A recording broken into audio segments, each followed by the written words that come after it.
Hi friends, please subscribe to Amravati Media and press the bell icon for more latest updates. కమ్మ నాయకులు TDP తప్ప వేరే పార్టీలో ఉండకూడదా? ఏపీలో రాజకీయం కులాలుగా విడిపోయి దశాబ్దాలు దాటుతోంది.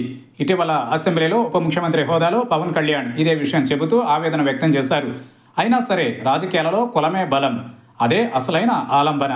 ఈ క్రమంలో చూస్తే తెలుగుదేశం పార్టీ అంటే ట్రెడిషనల్గా కమ్మల పార్టీగా చెబుతారు. అందరూ కాకపోయినా అత్యధిక శాతం కమ్మలు టీడీపీ వెంటే దశాబ్దాలుగా ఉంటూ వస్తున్నారు. అయితే టీడీపీ ఆవిర్భావం నాటికి కాంగ్రెస్ బలంగా ఉంది. కాంగ్రెస్లో కూడా కమ్మలు రాజకీయంగా కీలక స్థానాలలో ఉంటూ వచ్చారు.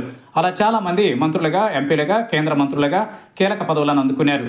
అలా కాంగ్రెస్ని అభిమానించే కమ్మలైనా, టీడీపీని ఆరాధించే కమ్మలైనా పెద్దగా విరోధ భావంతో మెలిగింది లేదు. రాజకీయాన్ని అలాగే తీసుకున్నారు. కమ్మ సామాజిక వర్గం కూడా తమ వారు ఎక్కడ ఉన్నా పదవులు అందుకుని వెలిగితే చాలు అనుకుంది. వీలైనంత మేరకు అందరికీ మద్దతు ఇస్తూ వచ్చింది. కానీ విభజన ఏపీలో చూస్తే కనుక ఆ పరిస్థితి అయితే లేదు అనే చెప్పాలి. ఎందుకంటే వైసీపీలో కమ్మలు కొందరున్నారు. వారికి ఆ పార్టీ కీలక అవకాశాలు ఇచ్చింది. అదే సమయంలో వారు టీడీపీ అధినాయకత్వాన్నే సవాల్ చేసేలా విమర్శలు చేశారు అన్న ప్రచారం ఉంది.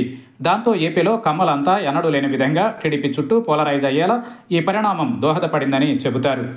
బీజేపీలో కమ్మలు ఉన్నా, జనసేనలో ఉన్నా ఓకే, కానీ వైసీపీకి మద్దతు ఇస్తే మాత్రం వారిని వెలివేసేంతగా ఆ సామాజిక వర్గంలో పరిస్థితి ఉందని ప్రచారం అయితే సాగింది.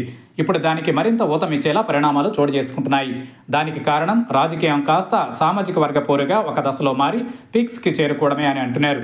ఈ క్రమంలో టీడీపీలో ఉన్నప్పుడు ఒక వెలిగిన మాజీ మంత్రి కొడాలి నాని, మాజీ MLA Vallabhaneni Vamsi, film development corporation chairman Posani Krishna Murali లాంటి వారు ఇప్పుడు టార్గెట్ అవుతున్నారని కూడా ప్రచారం సాగుతోంది. ఆనాడు వారు అతిగా ప్రవర్తించడమూ నిజమే కావచ్చు.